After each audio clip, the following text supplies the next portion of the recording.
कहानी एक दूर दराज के गांव में वर्ष 1820 चल रहा है। गांव धीरे धीरे जाग रहा है और सुबह की पहली किरणें खेतों पर पड़ रही हैं। एक युवा महिला कल्याणी, जो अपनी बुद्धिमानी और दृढ़ता के लिए जानी जाती है, पास की नदी से पानी भरकर ला रही है। उसे यह एहसास नहीं कि आने वाले दिनों में उसकी जिंदगी बदलने वाली है। गांव के चौपाल में पंचायत की बैठक हो रही है। गांव के बड़े बुजुर्ग बैठे हैं और चर्चा कर रहे हैं।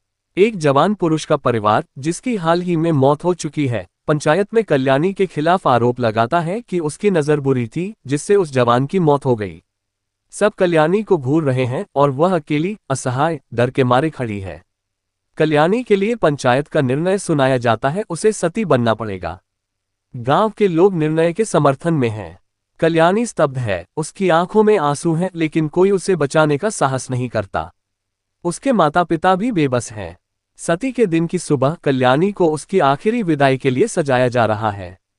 उसे लाल साड़ी पहनाई गई है और उसकी माँ उसकी चूड़ियां पहनाती है। कल्याणी की आंखों में पीड़ा और डर साफ झलकता है, लेकिन उसकी माँ मजबूर है। कल्याणी को गांव के लोग गांव के बाहर शमशान भूमि तक लेकर जा रहे हैं। उसका चेहरा भावहीन है और उसके कदम भारी हैं। लोग रास्ते में मंत्र जप रहे हैं और वह किसी कठोर हृदय से भी कठोर बनकर आगे बढ़ रही है। लेकिन उसके मन में प्रतिरोध की एक चिंगारी जल रही है। जैसे ही कल्याणी को चिता के पास खड़ा किया जाता है, वह अचानक पीछे हट जाती है। वह गांव के सामने अपनी स्थिति का विरोध करती है, सती प्रथा की क्रूरता पर सवाल उठाती है। लोग अवाक हैं और उसे चुप कराने की कोशिश करते हैं, लेकिन वह पीछे नहीं हटती।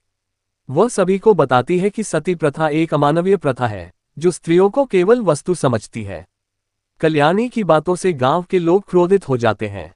कुछ पुरुष उसकी तरफ बढ़ते हैं, मानो उसे जबरदस्ती चिता पर ले जाना चाहते हों।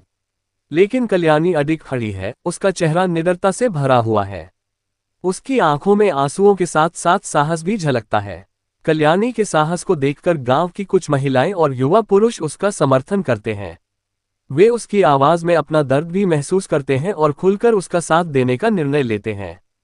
गांव दो हिस्सों में बंट जाता है, एक पक्ष जो कल्याणी के खिलाफ है और दूसरा जो उसे न्याय दिलाना चाहता है। कल्याणी की कोशिशों से गांव में बदलाव की लहर चलने लगती है। धीरे धीरे लोगों को एहसास होता है कि सती प्रथा अमानवीय है। पंचायत के बुजुर्ग सती प्रथा को बंद करने पर चर्चा करने लगते हैं। कल्याणी ने अपने साहस से गांव के सोचने का तरीका बदल दिया। कुछ महीनों बाद गांव में सती प्रथा पर रोक लगा दी जाती है। कल्याणी अब अन्य महिलाओं के लिए प्रेरणा बन चुकी है। वह एक साधारण लड़की से साहसी नेता बन गई है, जिसने अपनी जिंदगी खतरे में डालकर अनगिनत स्त्रियों के जीवन को बचाया। उसके गांव में अब एक नई सुबह है, जहां औरतें सम्मान से जी सकती